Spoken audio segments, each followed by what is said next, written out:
Hello.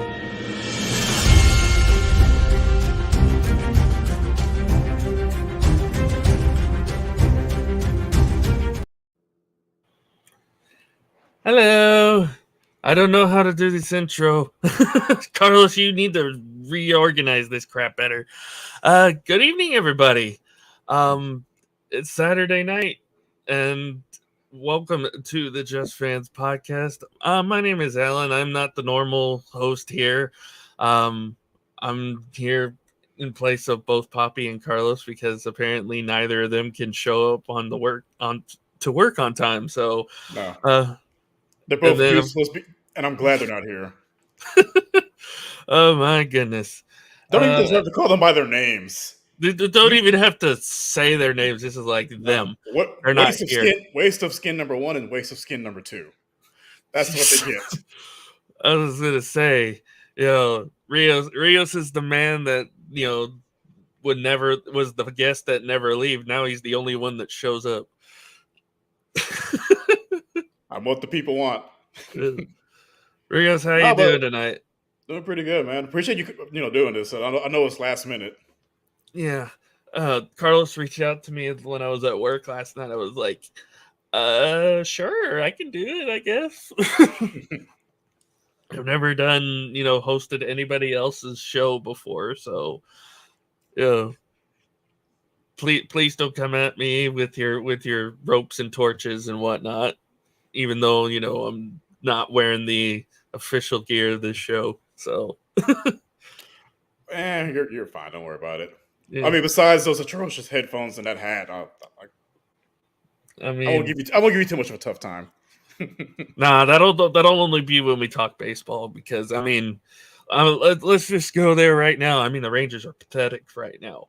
They're down 8-3 last I saw to Washington. Andrew Heaney has just been awful, and it seems like the All-Star break just can't come quick enough for them. Yeah, at this point, they're just ready for it to get here so they can finally rest some of these guys. But then again, you look at it, 5 of them are going to be starting in the All-Star game. Who knows if Nate Eovaldi is going to be named the starting pitcher? It's more than likely going to be Garrett Cole or maybe Shohei Ohtani. But at the same time, 6 Texas Rangers are in the All-Star game, which they hadn't had a starter in the All-Star game since 2012. Now they have 5. One of them was only because Jordan got hurt. So, oh crap! Sorry, my alarm just went off for some reason. I don't know why. Well, us, we keep it professional. Even when Carlos is not here, we keep the professionalism going. Yeah. By the way, Carlos, if you're watching, you suck, and I hate you with every fiber of my being. Again, he's the guest that wouldn't leave, and now he's the only one who shows up. So, yeah, I was the lost puppy dog. Now I'm the superstar. Yeah. That's why they pay Rios the big bucks there at the nursing home. Right. So, damn right.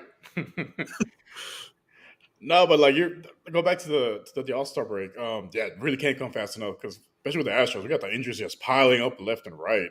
Mm-hmm. But there's a reason we don't, as fans, we don't really vote.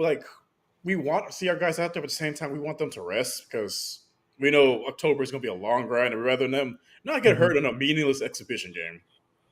Yeah, and the All-Star game used to kind of mean something. I know people still think use it for like bragging rights and to determine home field for the World Series, but it just used to mean a little bit more than it. Now it just seems like it's a publicity stunt at this point.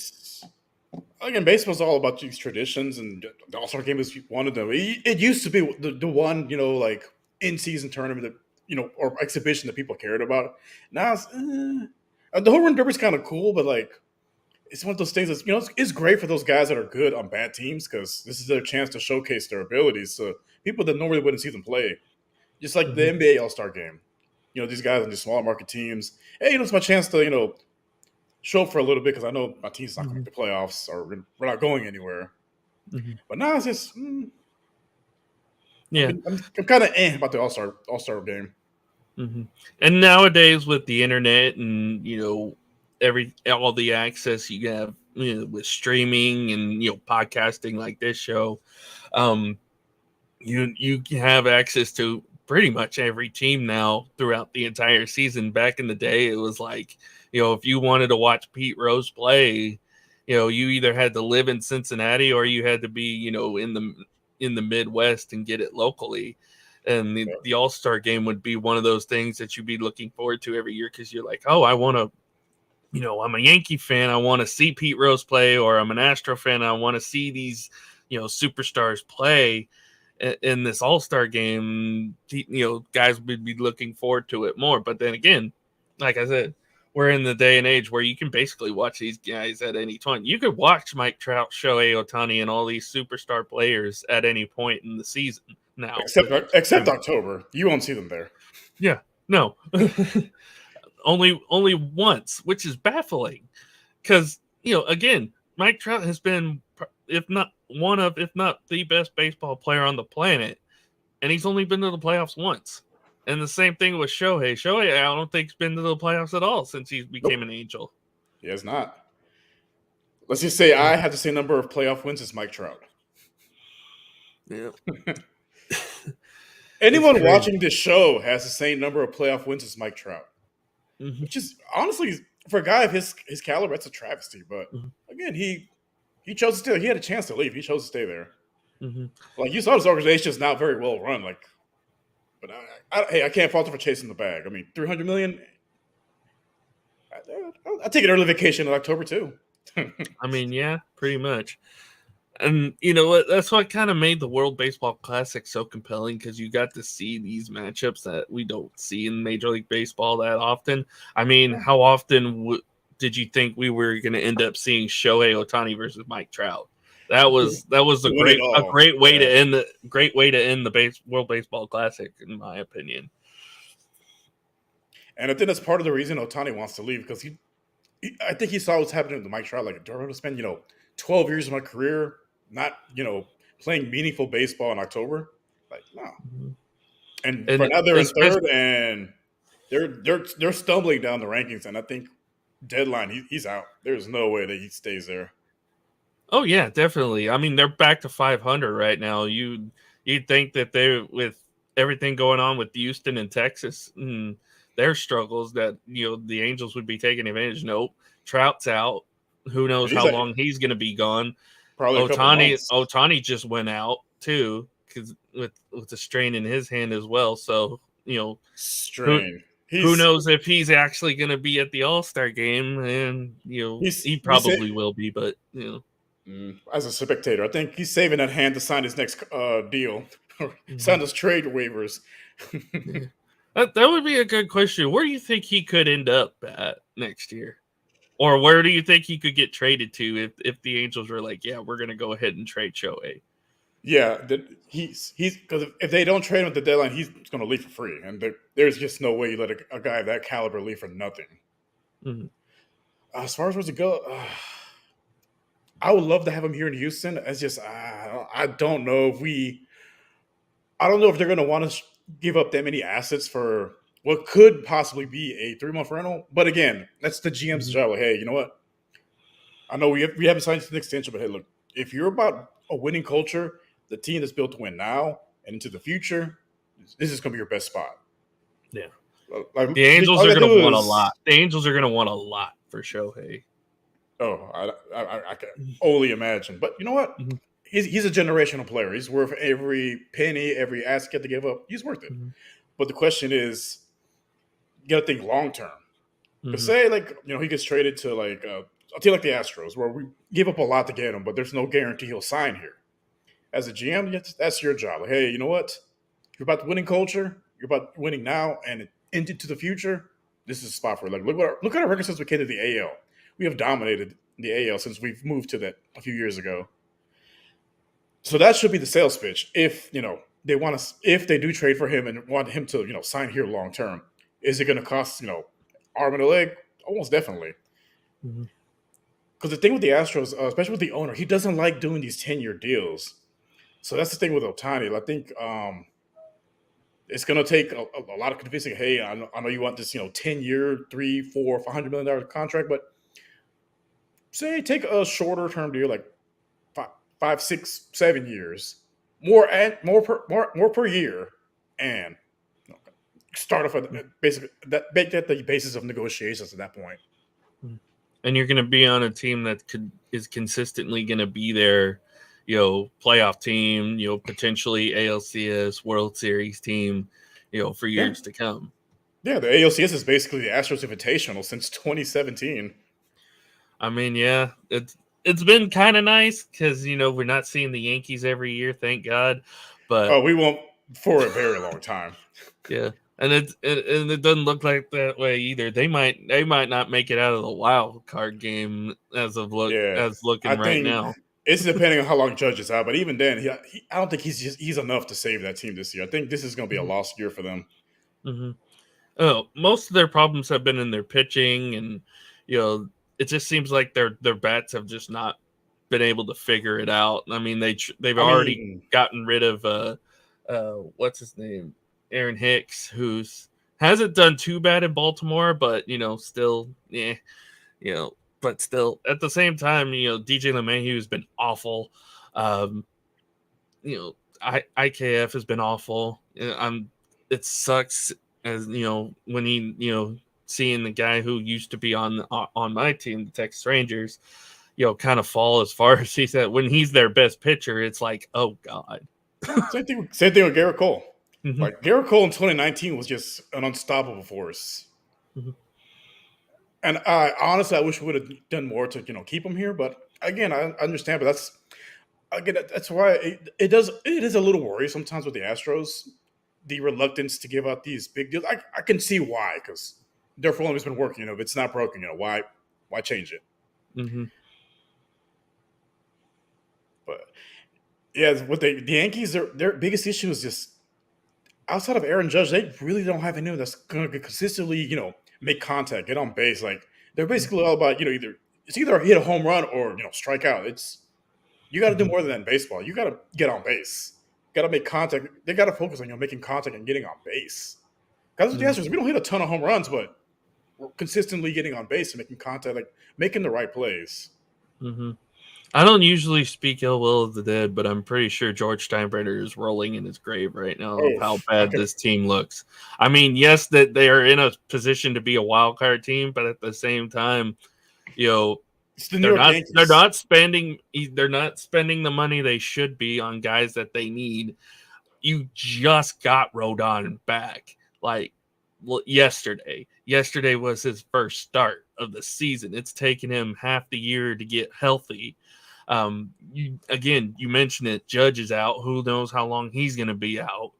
Um, and it's just guys have just not performed, and it's not the Yankee way really.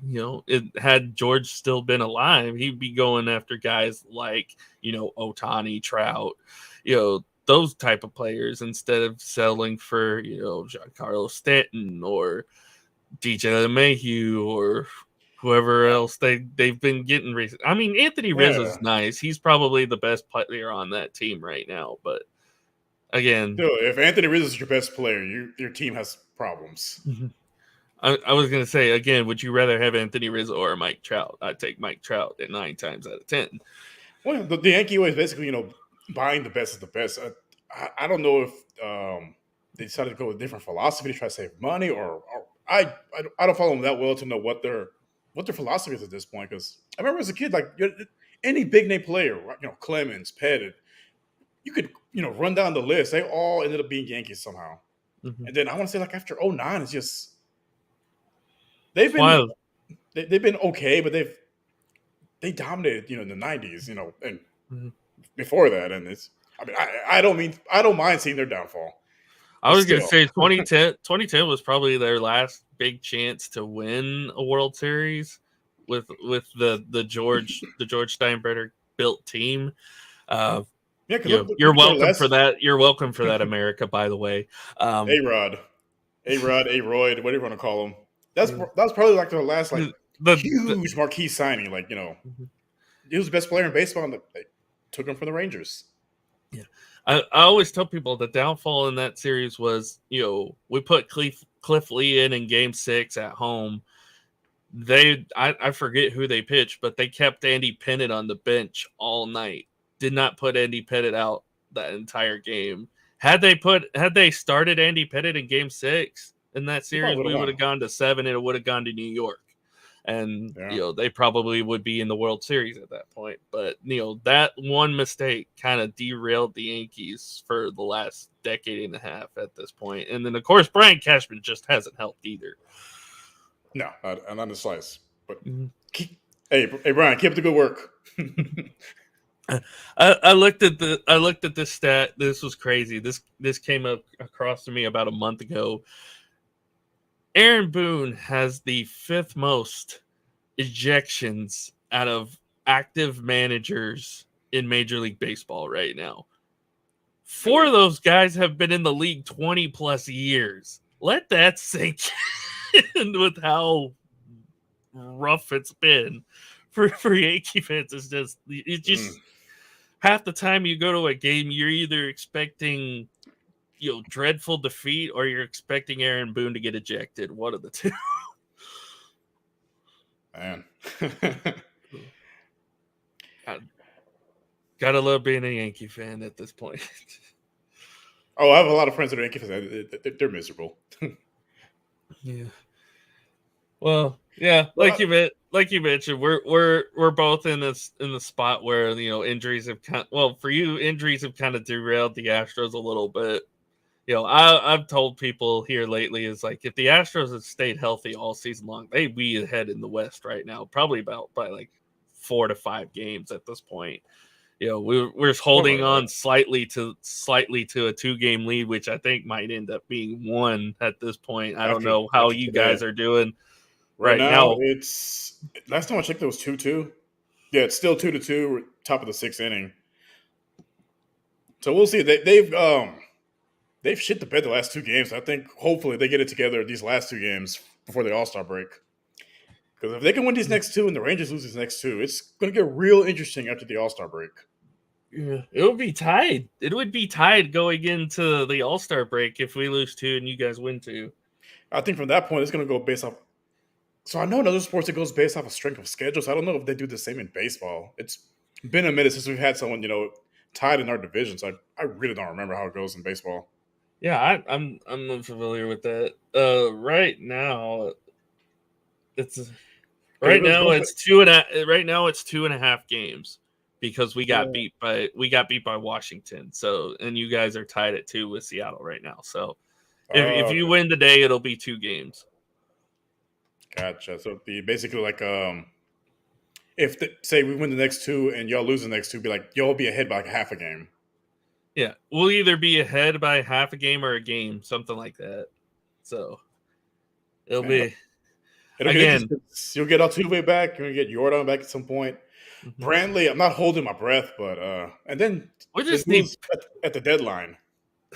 The Astros have made some amazing moves the last few years at the deadline. You got Verlander at the deadline, Garrett Cole, Zach Greinke. Like they picked up some amazing talent at the deadline, and each time they did, it took them to the World Series.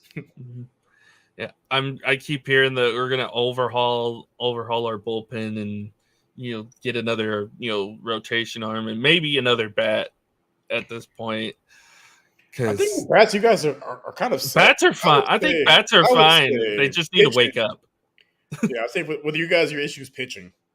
Yeah, especially today. Haney was awful. Yeah. Haney was awful. Same thing with us. Like a lot of people are calling for Andrew Haney to get demoted to the bullpen, and I am one of those people because I'm like Dane Dunning has just been so much better. You can make a trade, go get a guy like a Dylan Cease or somebody like that to kind of round out that rotation. Go get a couple more bullpen. That's why I think they're going to end up trading with the White Sox because I think the White Sox have a lot more depth in their bullpen than what most teams do, or at least most teams that are selling do. Yeah. And you put these guys on a winning team, they're going to excel. And really, the White Sox problem is they don't have an offense. Tim Anderson, I don't know where the hell he's been all season. And it's just like since they lost Jose, it's just like, where's their offense? Their offense is non-existent. Yeah, he's starting to wake up, which I wish he would have done, earlier in the season. But you know what? If he returns to how he played last year, in September, October, hey, I we won that. That was a gem off season signing if that happens. But I call it the beginning of the season. Oh, it was rough. Like you could see it in his face. Like he's not used to playing this bad. You could tell, it really bothered him. But when he hit that first home run, like man, you could see the joy in his face. Like it was like a kid in the candy store after you hit that first home run. Like the weight was been lifted off his shoulders, and he's been playing pretty good ball since. Mm-hmm. Not he's. I would like to see more consistency out of him, but Mm-hmm. That's a part of the reason why I feel Houston's kind of where they're at too, because they expected a little bit more out of Jose Abreu, and now, with Jordan out and now Altuve's out, somebody's got to step up. It can't all just be Kyle Tucker. So, but then again, it can all just be Kyle Tucker because he just seems to like single-handedly take over games at points. I expected a bigger year out of it because he's in a contract year. Like I expected him to put like MVP numbers. That was one of my predictions during the offseason. Like Tucker, he wants the bag. He's going to put up MVP type numbers. He's been great. Don't get me wrong, but it's like I was expecting more, especially with all the injuries. Like obviously it's on you now. Like this is your chance. But I mean, he is an all-star, but he's a reserve, so yeah, he more than likely either will get only an inning of work in the All-Star game, or he might not see the field at all. I prefer he didn't. Like I said, that's one of the reasons us as Astros fans, we don't really vote our guys in because, again, we want them to rest. Like we want them to get that extra break because we know the Astros invitation was in October, so we want them to be fresh. Yeah, which is why I'm kind of glad that we're kind of struggling now, because if we're able to catch fire, here towards the end of the season, it's going to make for good baseball, especially since the Astros will probably get hot, like you mentioned. It's going to be a fun race to the end for sure. Yeah, and our schedule gets a lot easier and y'all's gets a little more difficult, so it's going to be interesting all the way into the playoffs. So, hey, as a baseball fan, you love to see stuff like this. Yeah, it's basically who's going to stand out from the pack at this point. This is where most teams get tested, with their schedules and whatnot. So this is the part of the year where people are like, okay, is this team for real? What do we have to do? Oh, thank God, our first series back is against Sam's Guardians. That's a win. Poor Sam. Poor Sam. We do our baseball show on Tuesdays, and we are no longer allowed to talk about the AL Central because no team in that division is above 500 at this point. So they are barred from being talked about, as they should, as well as Sam, wherever he is. If he's watching, I despise you as well, sir. Yeah. Oh yeah. So yeah, and then after the Guardians, like you mentioned, it gets tougher. You got Tampa. You got a home against Tampa, home against the Dodgers. Looking at it, you go to Houston, so we got another Astros series coming up, and then the Padres, who are a disappointment. All that money, like you got these superstar players, and you guys are like third in your division. They're like the Angels, basically. I think they're fourth still right now. I think they're fourth still. Yeah, they might go up to third, but they're the Angels of the NL. Like all these superstars making $300 million a year, and you're at the bottom of your division. Like, bro, what are y'all doing? Mm-hmm. And that's another thing I wanted to bring up about the Guardians is Sam knows this, and he knows why I'm pissed off at his team. I picked them to be in the World Series this year because I thought this was going to be a team. If there was going to be a team, wait, you picked the Guardians. The Cleveland Guardians. After what I saw, the team in Cleveland, Ohio, you picked that baseball team to be in the World Series. Because after what I saw last year, I really thought that they would have, if they had made a couple more moves, maybe they would have had a shot to knock off the Astros in the AL. Oh, yeah, or be better, because I thought they were at least going to be better than the Yankees. But after what I've seen After what I saw this year, that was going to be my bold take, was that they were going to be in the World Series. So they are definitely my biggest disappointment so far this year is the That's Guardians. So that's definitely a take. I mean, yeah, sure. If Jordan, Altuve, and Kyle Tucker and Bregman and Benya all decided we're not going to play anymore. We're just going to retire midseason. Maybe Cleveland goes to the World Series. Otherwise, no, not a chance in hell. My family lives in Cleveland. They wouldn't have made that prediction either. I was just kind of out of I didn't even think that we were going to be a playoff team this year. I was thinking, Texas was going to be kind of middle of the pack, maybe fighting for that final wild card spot. Yeah, I was gonna say. I had no thought of division or top wild card or anything like that. I was just happy with at least being competitive, and now here they are, a game and a half, 2.5 games ahead of Houston in the division halfway through the season. I'm like, this is new.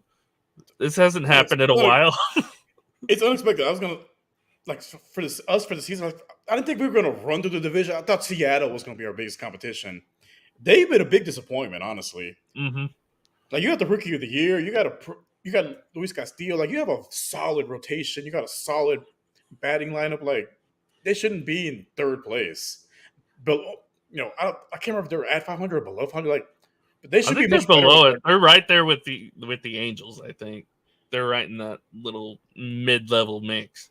Like, the Angels and the Athletics, I expect them to be at the bottom. Like, I've seen it too often, especially with the A's. Like, they're moving to Vegas. Like, they're not even. They have the lowest payroll in baseball. There's individual players making more money than the entire roster of the Oakland Athletics. Like, everyone expects them to be at the bottom. They expect them to be the worst team in baseball, and they are.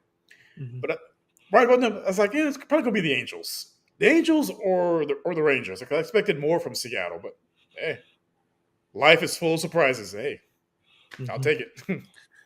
We can't consistently say on our baseball show every week is like the biggest offseason acquisition for anybody, player, coach, whatever, was Bruce Bochy.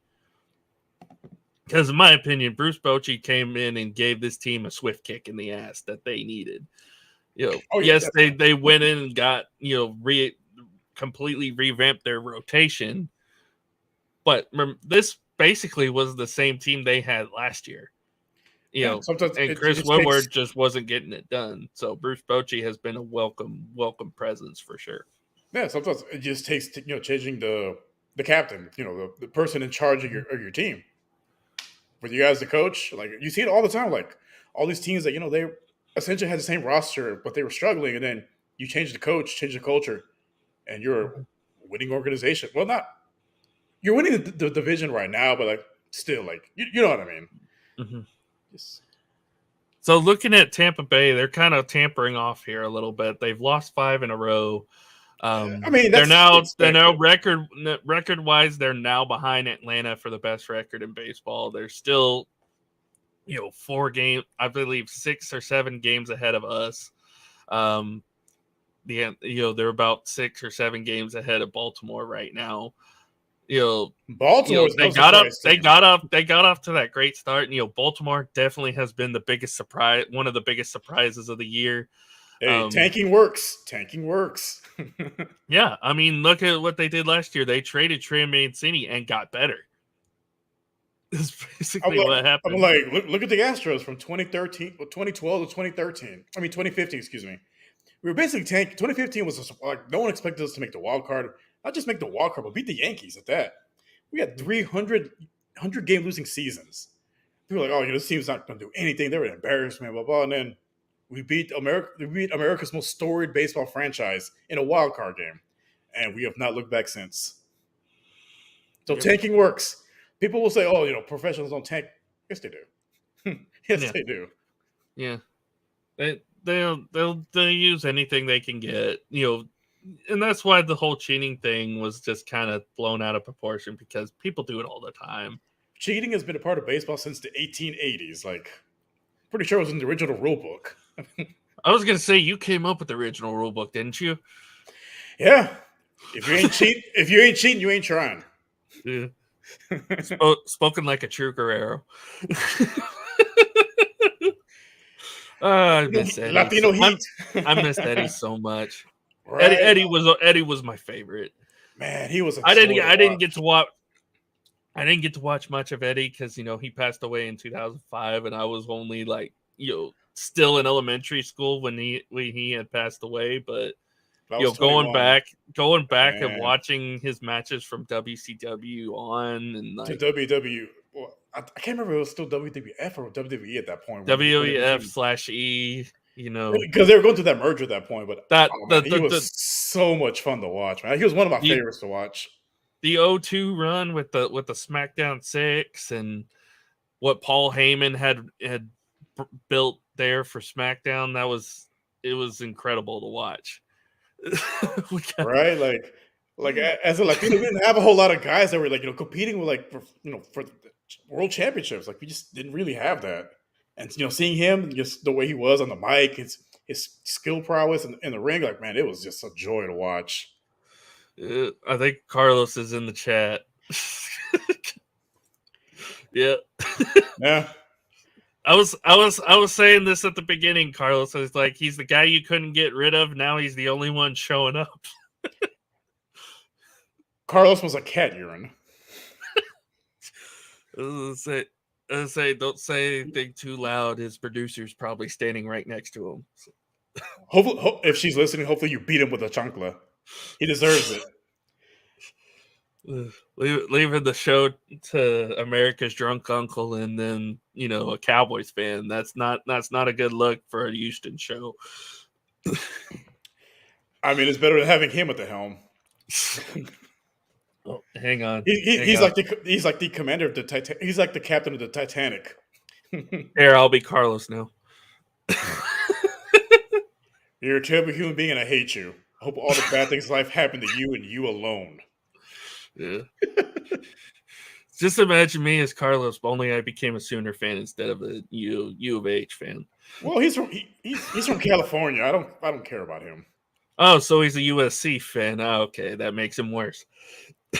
He's a Californian through and through. He bleeds in and out. Bleeds in and out, of course. He's not allowed a Whataburger anymore. He's not allowed a Whataburger anymore. Which is kind of funny because I think we're going to be getting an In-N-Out down here, at least here in Oklahoma City. I'm not sure, but I know that there's been ramblings of In-N-Out coming in, into the Texas area and even into Oklahoma. We have a couple locations here. So here locally, we have one I want to say in Stafford, which is like about, depending what part of Houston you're in, about 10, 15 minutes outside the city limits of Houston. And then there's another one in Katy, which is like about 30 minutes outside of the city limits of Houston. Mm-hmm. I tried out of curiosity. Yeah, it was not worth waiting in that ridiculous line. I'm like, you guys are waiting in this long line for a very mid burger and absolutely terrible fries. I'm like, what did y'all season this with? I mean, hell, I'd rather go to Fuddruckers at that point. I miss Fuddruckers. That was one of my favorite places to go to when I was living in Texas. As a kid, no, yeah, I love Fuddruckers. Make your own burger? Oh, I went to town. Yeah. Got to go to San Antonio when I was in high school for a marching band thing. Got to actually go inside the Alamo Dome back when it was still relevant. Go on the Riverwalk, all that. That stuff. Oh, San Antonio, Carlos's favorite city. He should just move there. He should just move there. He's there for a week. He complains about all the time, but he's always there. I'm pretty sure you're watching. Stay there. We don't want you back. You're banned from Houston. I'm pretty sure he said he's gonna make another trip there after this. He probably will. Go buy a Wemby jersey. Because I will troll you with Britney Spears songs all day. go buy. That whole thing, I don't know what to make of that. I'm just here for the memes. It was so hilarious when he got dunked on. People were like playing Britney Spears move over it and putting it on Twitter. Like, I'm never deleting this app. Man, he's only been in the league 2 weeks and he's already heard it. So he's already made an enemy of Britney Spears stance. Congratulations, sir. Britney Spears fan. What's left of them anyway? Oh, there's a lot of them, and there's still a bunch, but they are trolling the living hell out of this kid, and I wouldn't say it's deserved, but as a Houston person, when he cheered when we were picking fourth, nah, I pray on his downfall. Yeah, I don't even remember what pick we had. I think it was like 10 or 12, something like that. I know we got a couple really solid I players, mean, though. I'm excited. you guys have like 97 first rounders between now and the next 3 years. I don't want to hear it. Yeah. We've been playing hot potato with Patty Mills here recently. We I just mean, traded him to Atlanta, so just speaking of that's the most. Well, I understand what happened. Houston wanted to keep the work because they were expecting to get Brooke Lopez, so they created space. They basically sent two of their former first rounders, second rounders to create the cap space, and make the trade work. And when he backed out of his word, I mean, part of me understands why the Houston wanted to kind of save face and hey, we're going to honor what we said we're going to do, even though it's terrible for our team. But mhm. as a fan, it is hard to wrap my mind around. Like what are we doing? We gave up a Mhm. bunch of we basically traded 3 second rounders, gave up on Garuba and gave up on Tai Tai Washington for essentially nothing, like literally nothing. Mhm. Yeah. So, how do you feel about your draft this year? What do you think? How you feel Oh, about the Rockets this year? oh man, I loved it. Watching the summer league game yesterday. Man, Amen Thompson. Once he develops a jump shot and gets a little bit more, builds his frame a little bit. Man, he is going to be a monster. Like he put up some big numbers yesterday, and man, he's still a teenager, but he put up some numbers. I got the numbers right here. So I was yesterday, going to say, did you expect Cam Whitmore to fall as far as he did and fall right into your lap there at 20? oh, he was a projected top 5 pick. So when he fell to 20, we didn't have to even give up anything. I'm like, thank you, basketball gods. But no, so yesterday, Amon Townsend, he put up, 16 points, 4 rebounds, 5 assists, 3 steals, 4 blocks, like in 25 minutes. Like he was, all around great. Again, the jump shot definitely needs work. It sucks he kind of hurt his ankle a little bit. It's nothing serious, it's like maybe 2 weeks. He's gonna miss summer league, but you know what? That's fine. He'll be ready for training camp, and Mhm. he's learning from a pro in Fred VanVleet. Like guy is, went from undrafted to an NBA champion, like Mhm. and getting like a big deal. Like he's learning from a guy that's a consummate professional. I think he's gonna bring out the best in not just the younger point guards, but the rest of the players as well. Like especially with Jalen Green, like that's like if he can reach his potential, learning under Van Fleet as well, just to be be a pro. Like approach this game, approach this league as view it as a job, be a professional. Because we Mhm. can still to these young kids, man, they're sky's the limit. It's exciting. We probably won't win a lot of games. We'll probably be fighting for a play-in spot, but you know what? The future's bright. Mhm. As a Rockets fan, definitely gotta be excited to see these kids' potential, see if they can reach his potential, and yeah. Mhm. I know, and I know a lot of people have been like, why did Freddie VanVleet go to Houston? And it's like, well, you look at what they have now, and they got Thompson coming in as you mentioned, and then getting Cam Whitmore as late as you did. I know people were concerned about the injury, his ethic off the court and whatnot, but that's still a pretty solid player. So you basically got two. You basically did what the Texans did this year. You got Two top five picks.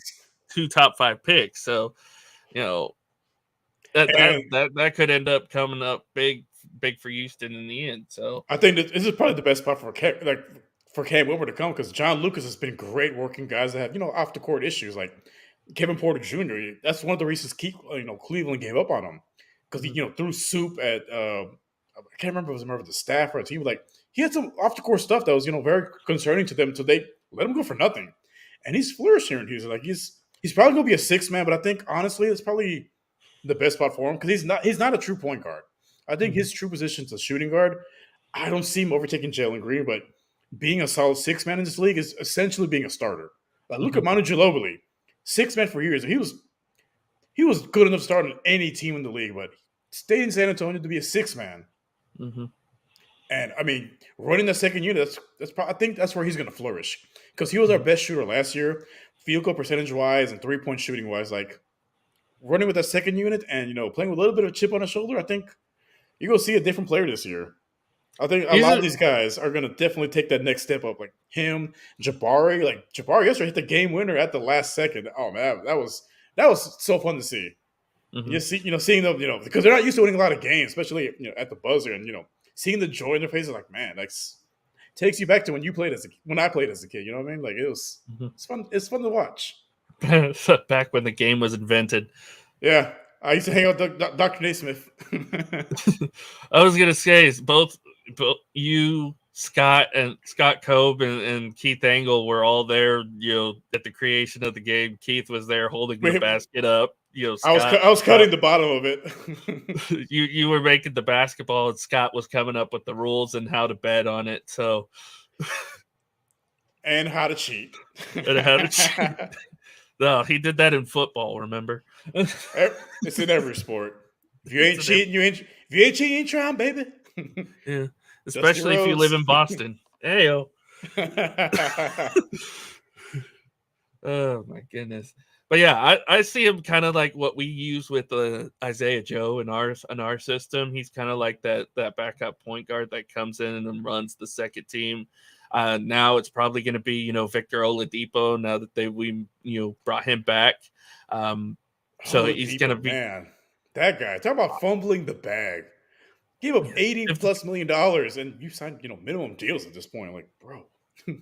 There was a question asked on a show last week. It's like who's the one guy that whose potential kind of got derailed by injury, and Victor Oladipo was definitely one of those guys, because it seemed like he was going to be one of those guys that just kind of broke out and became a superstar, and then he just kind of got derailed pretty badly by injury. I can name some better examples. I'm a little bit older, so I was gonna say T-Mac. T-Mac came up, of course. Man, yeah, T-Mac. I was gonna say honestly, the biggest one is probably Grant Hill. He was the original point forward, 6'8". Could play basically 1 through 4. Yes, he was a complete player. It's just those ankle injuries and then forcing him to come back early. Like he was never. He played in the league a long time. I'll give you, but he was not. He was, destined to be like the next superstar of the league, and just that ankle injury, him and Penny Hardaway, another one, 6'7" point guard, 6'7" point guard. Like you basically was like a skinnier version of Magic Johnson at that point. And injury is it's definitely a big what if. T-Mac, man. Oh, I loved having him as a Rocket, but it was so frustrating because every time I would check the reports, T-Mac is out. This is crazy, and then a couple other guys, Greg Oden definitely came to mind. He was picked number Roy. 1, number 2, yeah. Brandon Roy. I want to throw a name out there. What do you think of? Is Zion in that category yet, or is it too early to call it for Zion at this point? I would say it's still too early, but if he has a couple more seasons where he don't plays, he plays less than half a season, it's the bus talk is going to get much louder. Because you came out of this basically like the phase of college basketball. You're 1 year at Duke, and then you haven't really done much in the NBA. Like you're always hurt, and now with all this off the court stuff, like you got to have a tremendous season to kind of quiet that noise from the outside. Because man. Right now, you're no more for the stuff off the court than on the court. Which as a pro, you shouldn't want that. I was gonna say, if you told me into that draft coming in that R.J. Barrett would have a better PR record in New York than what Zion and Ja have right now, I would have called you crazy. Yeah, who saw that? Who had that on their bingo card? Not a soul on this planet. I don't think R.J. Barrett had that on his bingo card. And I think a couple of the guys that Memphis has brought in, I think they're going to be beneficial good mentors, and beneficial for Josh. Marcus Smart, definitely. He's one of those leadership guys in the locker room for Boston. So he's not going to take shit for anybody. Like he has that dog in him, DAWG with all capital letters. Like he's going to be the heart and soul of that team. Like Ja's going to be the face and the most talented, but the heart and soul of the team is going to be Marcus Smart. Yeah, he's gonna keep him in check. It's kind of like what guys like Michael Young and Ian Kinsler did for Josh Hamilton when he was going through his alcoholic battles here in Texas, and when he ended up going to the Angels, they didn't have anybody like that there to kind of keep an eye on him, and that is why he kind of fell We apart in with the Angels. So when he yeah, was plus here, they're the worst run team in the league. Like there's hmm no way you can have basically the top two baseball players on your roster and be sitting at home every playoff year. but yeah, I think these moves were, yes, they needed some depth in spots. I think Memphis really had a solid team already, but these moves were basically made to be like, hey, Maturity, maturity we're is the key bringing in word. some guys to help Ja get better, mentally. We're gonna bring some guys in to kind of be leaders, better leaders for him down the line. So, Which is it's a why smart move. I like the Van Fleet signing. Again, he's Mhm. a little bit older. He's been in the league for a while, and he's an NBA champion. So Is they're it? gonna and he's a consummate professional, and with him and Ime, like they're gonna change the culture.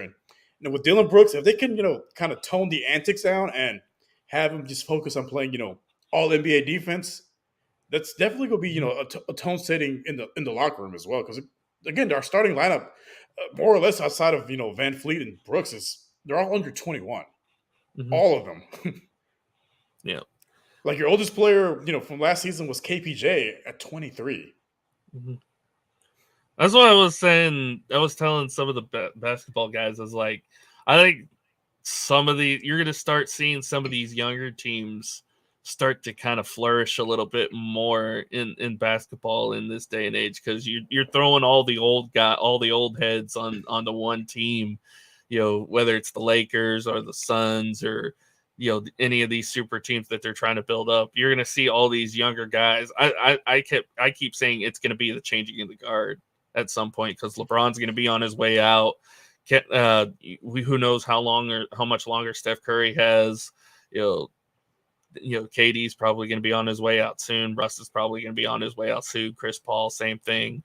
And you're going to start seeing the younger generation guys like Jokic, guys like Giannis, and guys like some of these younger cats, especially Sacramento, Oklahoma City. SGA is probably going to be one of those guys. Ja's going to be one of these guys when he figures it out.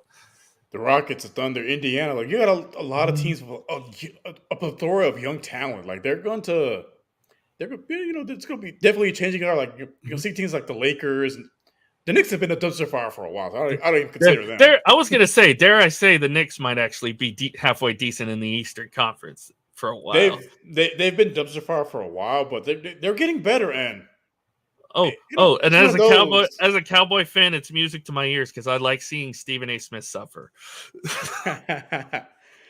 But I think they're still a few pieces away. I think their biggest issue is kind of like with the Cowboys, the Mhm, ownership. mhm. Stay out of the way of the team. Jerry Jones stop meddling, Dolan stop meddling. You might have competitive rosters year in year out, It's but what the Yankees are becoming. It's what the yeah, Yankees are becoming. Ownership's getting too involved, but they're not making they're more so just not making the right decisions yeah. in New York with the Yankees, but they're essentially becoming the Cowboys at this point, which Mm-mm-mm. is it hurts my soul. 27 years, my God, come on. That's why I don't buy into the hype. That's why I'm not the typical Cowboy fan that's like, oh, this is finally the time. This is when we're gonna finally do it. Yeah, I'll give you that year I now. probably said it like once or twice because I've had a hunch at the very least. But until this team actually gets to the NFC Championship game, I can't buy into them. I can't buy into them. That's why I picked Philadelphia last year, because As all you the should for moves this year. they made. Plus, I've seen Jalen Hurts in person. I've seen him play, and saw that comeback, against Baylor, back in 2019 when they were down, 28.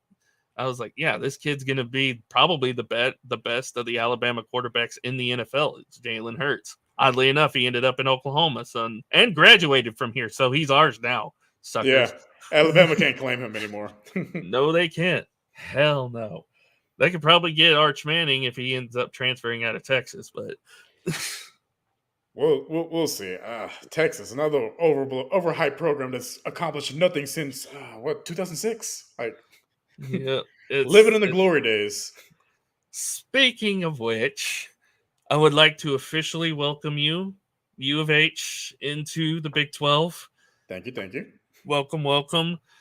As far as basketball is concerned, you'll probably be one of the top 4 teams. Obviously, Yeah. you guys, Kansas, Baylor, Gonzaga probably as well. With Gonzaga coming in, it's going to be fun in basketball. Oh yeah. Um, We already had pretty good, recruiting with being a Power 5 team, and now with the being in the Big 12, yeah, yeah. because the USA conference it was a hard sell. What really helped was they could see the schools invested in the program and Coach Sampson, like, man, kids wanted to play for him, and now Mhm. that you have more resources and you're in a bigger conference, bigger market games, even more so. Mm-hmm. Is Dana still in Houston? Dana Holgerson still at Houston? Yeah, he's still the coach. I've been See, somewhat critical of him. that's why I feel like Houston has a leg up over all the newcomers is because Dana Holgerson's been in the Big 12. Uh, He's been here with West he's been there. Virginia. He knows what it takes to beat some of these schools here in the Big Like with 12. him, I've been a little critical of him because I expected a little bit more, but at the same time, I understand because again, you're in a lower conference essentially, and it's kind of hard to recruit these kids that they're local homegrown kids, but they want to play in the Big 12, the SEC, these bigger conferences, the Big 10. Like it's kind of hard when you're playing against Memphis and Cincinnati and teams in USFF. It's kind of hard to it's a hard sell. They've done a good job as far as recruits in football. Like we had Ed Oliver, who's a 5-star recruit. He chose to stay home. Like so, you got to have like the right coach in place. And now being in the bigger conference, it's going to make a big difference as far as the football program goes. Do I expect it this season? Probably not. Maybe 8 wins. See, I think they'll be the best of the newcomers. I think Newcomers, oh yeah, definitely. I think they're going to be the best. Well, the conference doesn't see it that way, but I think they'll end up being the best of the newcomers because here's what the media poll is for the Big 12. What the Big 12 media is saying. They're saying Texas #1, which I do not know why. When have right they been now, number I one? actually had Texas. I actually had Texas 3 because I have Kansas State and TCU higher. Because I was like, these guys were in the championship last year. They got a lot of their guys coming back. They have great coaching staffs. I love Sonny Dykes and what he's done with TCU. Kansas State has, been a thorn in our side the last few years. So they have Kansas State 2. They have us 3, which they're expecting us to have a bounce back year. I think we actually will have a bounce back year this year. I hope to God we don't have another 6-win season this year. That was awful. I did not like it. Did not like it. Surprise one here. They have Texas Tech 4, which I don't know. I really don't know what that one. They have TCU 5, Baylor 6, Oklahoma State 7. I think they're going to be worse than that, if I'm being honest, because I don't trust their quarterback. UCF, they have the highest of the newcomers at 8. Which I don't see. Kansas, Iowa State, BYU, which I think is going to be one of the worst 2 teams in the conference. Houston at 12, Cincinnati 13, and West Virginia dead last. I personally think West Virginia is going to be I agree with them. I think West Virginia is going to be the worst team. I think BYU will be the second worst. I can see us probably be middle of the pack because I don't have super high expectations. I think middle of the pack is probably reasonable as far as tempering expectations, which being first time in this new conference, it's a good spot to be because it's going to take at least a couple recruiting classes to get up to the upper echelon. But Texas at 1, they're overhyping Texas because viewers. of their money, because of Arch Manning, because of everything that. Well, Arch Manning's not even going to start. He's not even going to start. It's going to be Ewers. Yeah, it's going to be Quinn.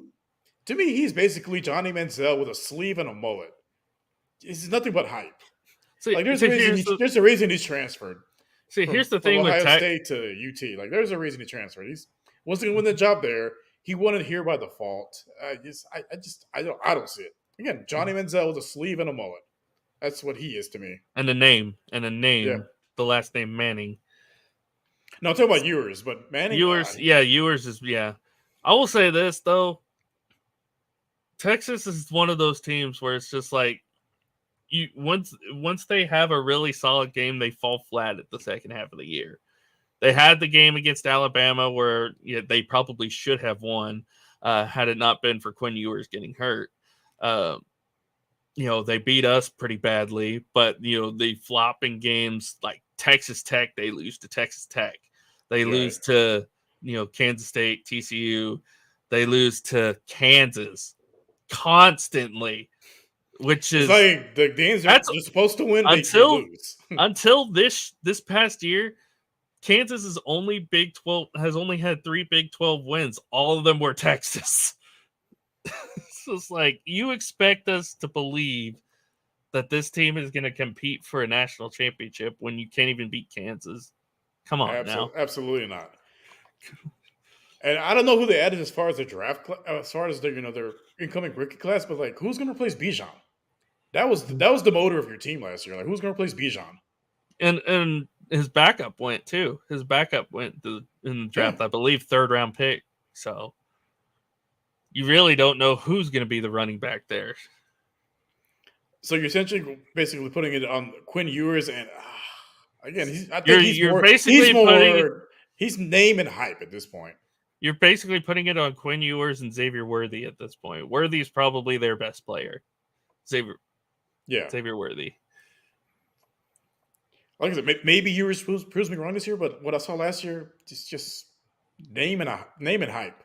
Yeah, after he got hurt in that Bama game, he kind of just fell off a little bit. So, I mean, he has a chance to redeem us because this upcoming quarterback draft class is supposed to be like one of the best ones possibly ever. But again, we'll see, because this is the same thing about Spencer Rattler.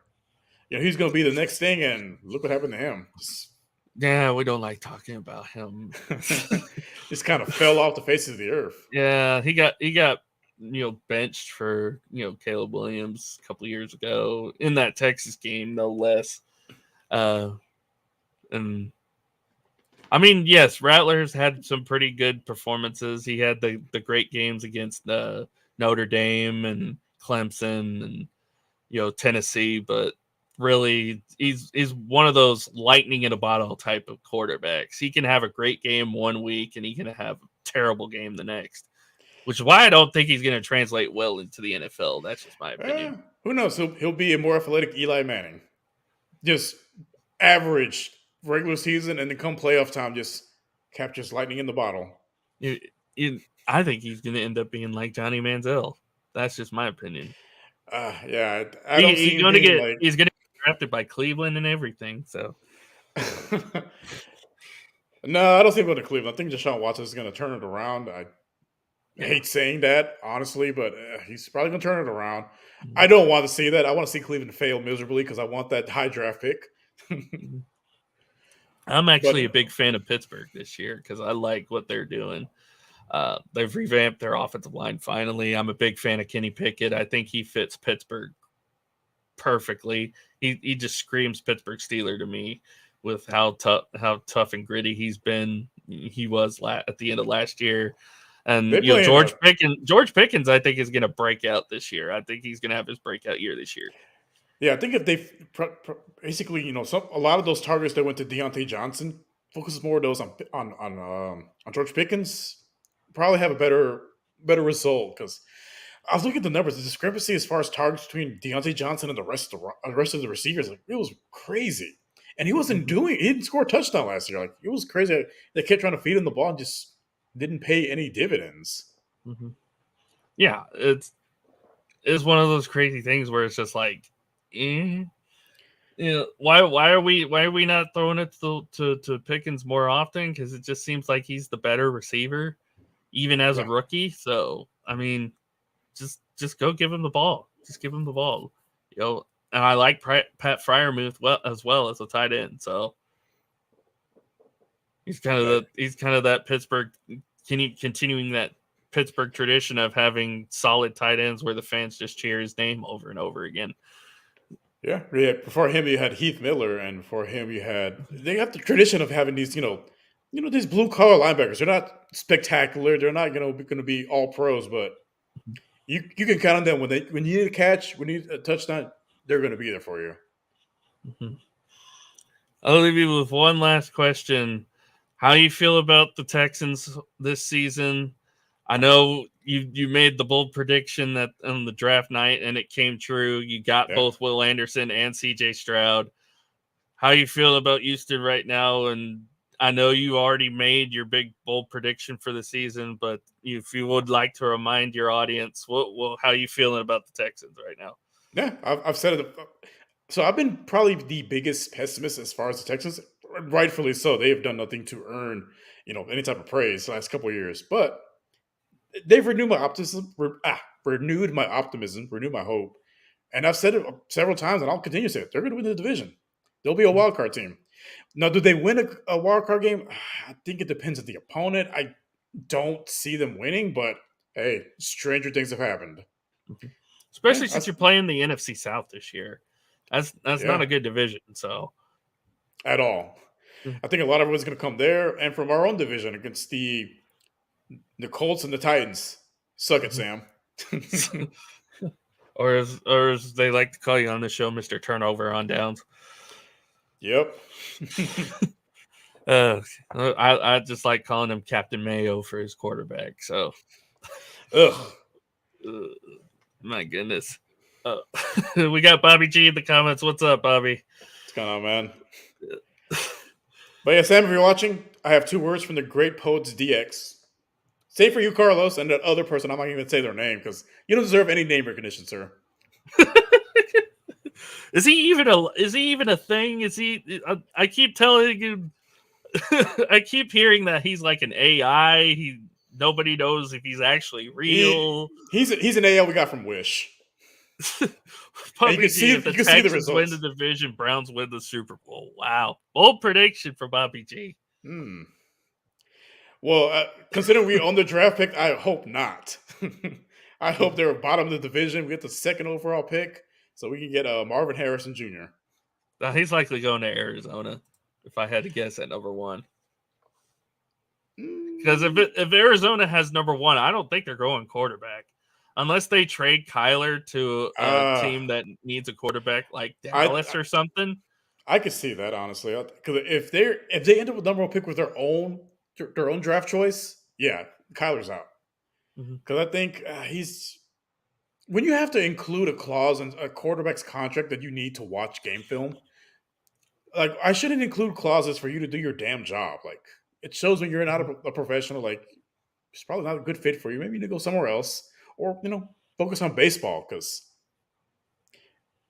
or being a full time Call of Duty player. Something. That's why like people give me a lot of crap about my quarterback. I'm just like, hey, at least he's good off the field. Yeah, he doesn't have clauses in his contract to do his job. Yeah. And I know he sucked last year, but at least he's trying to get better. At least he's working out with his teammates. At least he's out there, trying to get better. He's already started to build a repertoire with Brandon Cooks. He's already started to, get used to being around these young tight ends a little bit more. I think the issue with Dak is I think especially with his contract, like he's paid like he's one of the top guys, but he's a he's a solid game manager. Like he's like a Jimmy G, solid game manager. Like you gotta have like the right pieces in front of him. You gotta have solid guys on the outside, a reliable tight end, a top five offensive line, and a solid running game. Like like Jimmy G's and Kirk Cousins, like they're elite game managers. Like you have the right pieces in place, they won't lose you too many games. But it's He one of those hasn't things. been he hasn't been the same since he got hurt. Since he got hurt in 2020, he just has not been the same quarterback. Well, because a lot of his game beforehand was he would improvise and run, and I don't think he feels comfortable doing that. And to win in this league, you gotta be able to make those plays from the pocket. You can't always rely on your athleticism. There's a reason why Mississippi State was number one in the initial college football playoff poll. was because of Dak The running. Prescott and what he was able to do for that team. And oddly enough, they ended up falling out. Of course, Alabama was Alabama that year. Yeah. Ohio State came from 16 to win the actual championship. So, again, there's a reason why there was so much praise for him when they got him in the 4th round. Why many people thought, oh, that's a steal. That's a steal for us because, Dak Prescott played in the SEC. He's been in NFL-style offenses before, But like I said, since he got hurt in 2020, he just hasn't been the same quarterback. Because he's trying to do too much from the pocket, and that's just not his game. It wasn't his game in college. I think what made him more of a threat early on in his career was you had to worry about him, taking off from the pocket. He's not the best runner. He's not Lamar Jackson, but he's a powerful runner. But again, like it comes with risks. Yeah. And the offensive styling and the play calling needed to change a little bit too, because he's had essentially the same play caller his entire career. Jason Garrett. Yeah. Jason Garrett came in, when he was there, and Kellen Moore was actually his backup when he first started into the league, and then became an offensive coordinator. And it's just been kind of that one note kind of. Yeah, it's been the same system essentially. Mm-hmm. That's why I feel like with McCarthy, they're going to mix it up a little bit, kind of, it'll help Dak a little bit. He's already said in press conferences that that practices are actually fun. So it'll be interesting to see what McCarthy can dial up. And I know a lot of people are not big fans of Mike McCarthy, especially one Nick Botkins. Botkins. But my thing is if you can't win with Aaron Rodgers, like I don't know. Well, then Aaron Rodgers was a diva too, so that was a big part. That was a big part of it. He's a diva, but like the talent's undeniable. Like I'll go back to that Seattle game where they're up 22 to 3 or something. Their defense allows Seattle to get back into that game and win it in overtime. I don't put that on McCarthy or Aaron Rodgers. A couple of these games I do, but especially against Atlanta when they got blown out. But that one game in particular, I don't blame that on McCarthy. That was kind of the game that kind of derailed that Packer team was that loss to Seattle in the NFC Championship game. Yeah, it's one of them. I think also just their inability to put elite talent around in the receiver room after Devontae Adams left. Like, if I couldn't name a single receiver on the Packers roster outside of like what's his name, Christian Watson. But even then, like if he's your number one receiver with a guy like Aaron Rodgers, I'm like, come on, bro. Like, what are y'all doing? Like, how do you go from Devontae Adams, perennial All-Pro, arguably top 2-3 receiver in the league, to Christian Watson be your number one guy, like, or Lazard, or the laundry list of receivers that have rolled out there week after week. Like, come on. That's why I feel like it was more than just a Mike McCarthy thing in Green Bay. It was also a front office thing.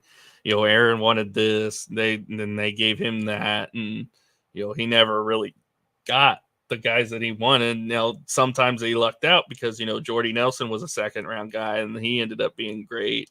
Devontae Adams, as we mentioned, was a 2nd-round guy. He ended up being one of the top receivers in the league. So the Packers have not drafted a 1st-round wide receiver / tight end in a long time. And there's a reason why, because their ownership has just not valued tight ends or wide receivers in round 1 for some reason. Which is bizarre. Like, I get it. If you're good at finding these gems in the later rounds, like Pittsburgh does year after year, that's great. But you can't always bank on that. Like, sometimes if the guy is there that you can tell he's going to be a difference maker, go for him. Like, why look? Well, no, I don't want the superstar. Let me see if I can find a hidden gem in one of these lower rounds. It's worked wonders so far. Mm-hmm. Well, we talked beforehand. We didn't think we were going to go a full hour, but instead we've gone an hour and 10 minutes here, which is pretty awesome considering that, again, it's just been you and me, and thank God, no Carlos. Praise the Lord. Hopefully wherever he is, hope he stubs his toe. Same for a few others. But yeah, Carlos, it's been that AI from a country I can't even pronounce, and Sam too. Sam catches the smoke as well. like, where's Carlos and Poppy? They're not here. They didn't show up to the meeting. You know who cares? Absolutely no one, as they should. Yes, they should. Yeah, we want Carlos. We got Carlos at home. Leave him at home. Leave him at home. Leave him at home. They don't deserve name recognition or love from anyone. Leave him in San Antonio. He'll be fine. As he should. Go buy a Wemby jersey. Go buy a Wemby jersey. All right, I think that's gonna be it for us tonight, guys. Rios, I know this is y'all's channel. Where can everybody find you guys at, and what you guys got coming up in the future? Well, as you guys can see, we just type in Just Fans 22. Sounds just dirty enough. Funny story. So we were at Hooters yesterday, and I was telling one of the waitresses what our name was. Like, is that like OnlyFans? Like, no, it's not like that. Just dirty enough. We talk about sports. She did give me some good ideas as far as pictures we can use for promos. But hey, it's we'll talk about those at later dates. But yeah, just basically type in Just Fans 22 on Twitter, on Instagram now. Obviously, YouTube, if you're watching us. TikTok, Threads. Just type that in. Easy to spot. Spotify too, right? Spotify too, right? Apple Music, Google, wherever you can get your podcast from, we're there. Mm-hmm. I think Monday, I want to say we have one of the producers from Sports 610 Radio. Not confirmed yet. We'll see. We've had a few scheduling conflicts, but hopefully we can have him on. If not, hey, we'll do what we always do, make it work. Mm-hmm. And Carlos sucks. Tremendously. Sucks. And whoever that AI guy is too. And that foreign AI, yeah, he also sucks. Yeah. Wherever he is, hopefully his system malfunctions. Again, it's like I said at the beginning. He's the guest that wouldn't leave, and yet now he's the only one who shows up. It's the one and only Rios, the actual star of the show. Yeah. The actual star of the show. He's got his own segment. He's got. I do. Which it's just whatever he's drinking at that moment. So. No, I really appreciate you coming out with me because I was trying to think like, man, it's gonna be real boring me talking to myself for an hour. Let the war begin. Yeah, no problem. I wouldn't have missed it for the world. Hell, I called in tonight just to be on the show. So, appreciate that. If there was one reason I would call in my job for, it'd be for you guys. So, PSA: Carlos's foot cheese. Jesus fucking Christ. As for me, guys, you can find me on the Let's Talk Sports Network. I do pretty much a plethora of anything on the network. A couple shows here and there. Our baseball show on Tuesdays. I got a vlog coming out tomorrow about UT, Texas. Are they actually back, or is it just a farce as we talked about? Horns down. Horns down. We can't do that. It's a 15-yard penalty. Thank you, NCAA. Oh, hey, no problem, man. Anytime y'all need me. Hell, if you want it to just be me and Sam for a night, hell, we'll do that. Absolutely not. He said absolutely not. Not that slump buster. He's on my shit list too. Don't worry, he's on my list too because his team is awful. Sorry.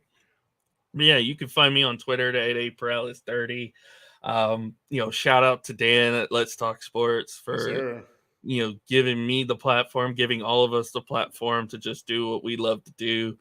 Shout out with our new partners at Sideline Sports as well. And then shout out Hardcore Sports and Mitch for what, he's done with his network and, giving these guys yet another platform to be on as well. So, yeah, speaking of Hardcore Sports, check us out on Wednesdays. We do the Pick and Roll podcast. We talk hoops and it gets derailed a lot, but hey, we have a good time. It's definitely if you're a basketball fan. I was gonna say on this show, nah.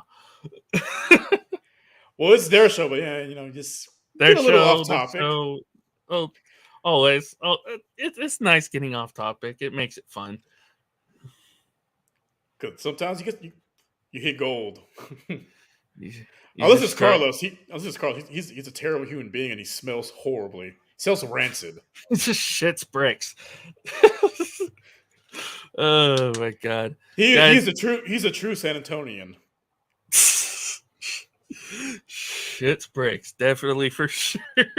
God, guys, thank you so much for joining us. This has been awesome. Thank you to Rios and Carlos for letting me be on tonight.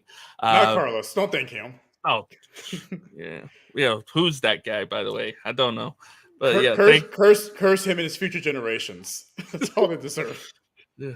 Thank you guys for letting me be a part of this show tonight. This was fun. I enjoyed the hell out of it.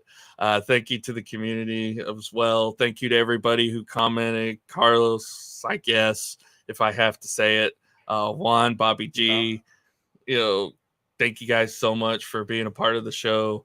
But yes, definitely. You guys can catch these guys on Mondays, Wednesdays, Fridays, Sunday, Saturday, Thursday, whatever day, depending on what podcast you want to download. Yeah, these guys do awesome work. So I'm really proud to be a part of this group too. So one day it's gonna be Rios 24/7. You're gonna have your own network. Just don't screw it up like Texas did. It's not gonna be the Longhorn Network. People are actually gonna watch. It'll be the Drunk Uncle Network.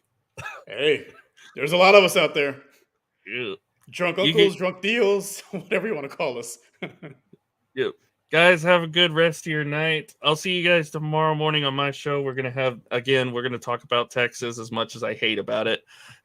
But yeah, you can chat these guys on Monday night as well. Definitely keep an eye out. Let's Talk Sports, Hardcore Sports, Sideline Sports, podcast, whatever. Follow them, follow me. You guys know the drill at this point. We're going to hit that outro and head out for the night. Love you all. Stay safe. We'll see you later.